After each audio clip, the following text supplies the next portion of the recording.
So friends, আপনি daily video upload করছেন, আপনার কন্টেন্ট ইমপ্রুভ করছেন, আপনার ভয়েস ওভারও দারুণ দিচ্ছেন, আপনার সেটআপও দারুণ আছে, কিন্তু তার সাথে আপনার ভিডিওতে কি হচ্ছে, ভিউজ আসছে না। দিন দিন ভিডিওতে ভিউজ কমে আসছে এবং আপনার ইমপ্রেশন রিচ কমে আসছে, বাড়ছে না। সেক্ষেত্রে কি হয়েছে, আই মিনস আপনার চ্যানেল ফ্রিজ হয়ে গিয়েছে। তো চ্যানেল কি আদৌ ফ্রিজ হয়, নাকি যেসব বড় বড় ইউটিউবার আছে আমাদের বোকা বানাচ্ছে? তো সে বিষয়ে আজকে ভিডিওর মাধ্যমে বলবো। এবং যদি ফ্রিজ হয়ে থাকে তো সেই আনফ্রিজ করার সলিউশন যেটা আছে সেটাও এই ভিডিওর মাধ্যমে শেয়ার করবো। তো চলো কথা না বাড়িয়ে আজকে ভিডিও শুরু করা যাক। তো ফ্রেন্ডস, আমাদের চ্যানেল ফ্রিজ হয় প্রথমত আমাদের কমন মিস্টেকের ফলে। সেই কমন মিস্টেকগুলো আমরা সাধারণত করে থাকি। প্রথমত নতুন নতুন ইউটিউবাররা এইসব কমন মিস্টেকগুলো সব থেকে বেশি করে থাকে। তো কমন মিস্টেক নম্বর ওয়ান যেটা আমি বলবো, ওয়াচ বাই ইয়োর সেলফ। আপনি যখন ভিডিওটা আপলোড করছেন বা ইউটিউবে ছেড়ে দিচ্ছেন, সেক্ষেত্রে কি হচ্ছে, তারপরে ছাড়ার পরে আপনার ভিডিওটা ওয়াচ টাইম বাড়ানোর জন্য আপনি নিজের ভিডিও বারবার নিজে থেকেই দেখে ওয়াচ টাইম বাড়ানোর চেষ্টা করছেন। সেক্ষেত্রে কি হচ্ছে, ইউটিউবে যে অ্যালগোরিদম আছে সেটা আপনার ভিডিও যে ওয়াচ টাইমটা বাড়াচ্ছে সেটা ধরে নিচ্ছে আপনার অ্যালগোরিদমের সাহায্যে।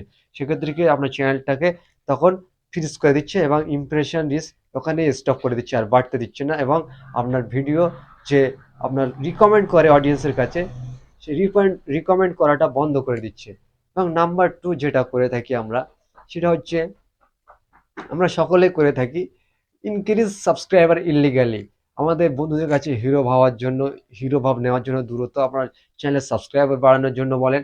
সেক্ষেত্রে কি হয়, আপনার বিভিন্ন থার্ড পার্টি অ্যাপের সাহায্যে বা কোনো ডিলিয়ারের সাহায্যে আপনি কিন্তু আমার চ্যানেল 1,000 সাবস্ক্রাইবার কি হয় একদিনে দুদিনে কমপ্লিট করে নিচ্ছেন। সেক্ষেত্রে কি হচ্ছে, সেক্ষেত্রে আপনার চ্যানেলটা আপনি নিজে নিজেই ফ্রিজ করে দিচ্ছেন, আপনারা না জেনেই এই ভুলটা করছেন। এবং নাম্বার থ্রি যেটা বলবো মোস্ট ইম্পর্টেন্ট, আমরা হচ্ছে যেটা করে থাকি ইনক্রিজ এভিডি ইললিগালি।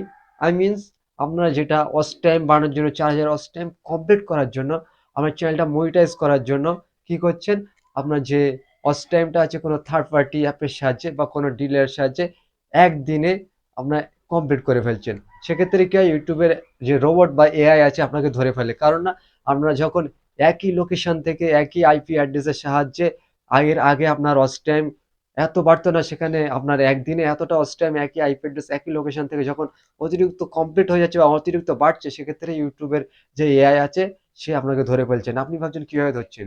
তো আমি বলে দিই আপনাদের, ইউটিউবের যে এআই আছে আপনার থেকে 10 গুণা জাদা ব্রিলিয়ান্ট বা ইন্টেলিজেন্ট যে এআই সেট আপ করা আছে, সেক্ষেত্রে আপনাকে এটা ধরে ফেলছে। এবং এছাড়াও আরো যেগুলো কমন মিস্টেক করে থাকি, স্পাম কমেন্ট। আমরা স্পাম কমেন্ট বলতে কি, আমরা অন্য অন্য ইউটিউবারদের ভিডিওতে গিয়ে কি হয় ব্যাড কমেন্ট করে থাকি এবং আমার যে লিঙ্কটা থাকে বারবার পেস্ট করে থাকি। সেক্ষেত্রে কি কমেন্টটা স্পামে পরিণত হয়। সেক্ষেত্রে আপনার কি হয়, চ্যানেলটা ফ্রিজ হয়ে যায়।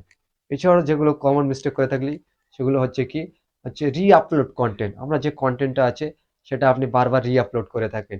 সেক্ষেত্রে কি হয়, সেক্ষেত্রে আপনার কি চ্যানেলটা ফ্রিজ হয়ে যায়।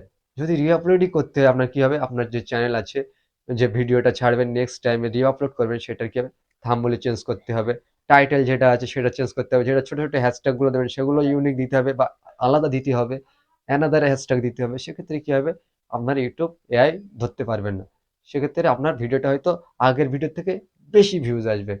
এবং লাস্ট যেটা বলবো, যে ভুলটা করে থাকেন, আপনার ভিডিও ছাড়ার পরে ডিলিট করে দেন। সেক্ষেত্রে কি হয়, ডিলিট করে দেওয়ার ফলে আপনি ইউটিউব অ্যালগরিদম ভাববে যে আপনার ভিডিওর মধ্যে কোনো দম নেই বা আপনি কোনো আনইউজুয়াল অ্যাক্টিভিটি ভিডিও ইউটিউবে আপলোড করেছেন। সেক্ষেত্রে আপনার ভিডিওটা ইউটিউব রিকমেন্ড করা বন্ধ করে দেবে অডিয়েন্সের কাছে। সেক্ষেত্রে আপনার ইমপ্রেশনটা অনেকটা কমে আসবে, আপনার রিচটাও ডাউন হয়ে যাবে। সেক্ষেত্রে আপনার চ্যানেল পুরোপুরিভাবে ফ্রিজ হয়ে যাবে। তো এই কমন মিস্টেকগুলো আমরা সাধারণত নতুন ইউটিউবাররা করে থাকি। এগুলো থেকে আপনারা যত দূরত্ব সম্ভব এড়িয়ে চলুন, বা এগুলো এই মিস্টেকগুলো আপনার কি বলে করলেই চলবে না। করলে আপনার মনে করেন ইউটিউব ক্যারিয়ার লং চালাতে পারবে না, আপনি অল্প কিছু সময়ের মধ্যে বন্ধ হয়ে যাবেন।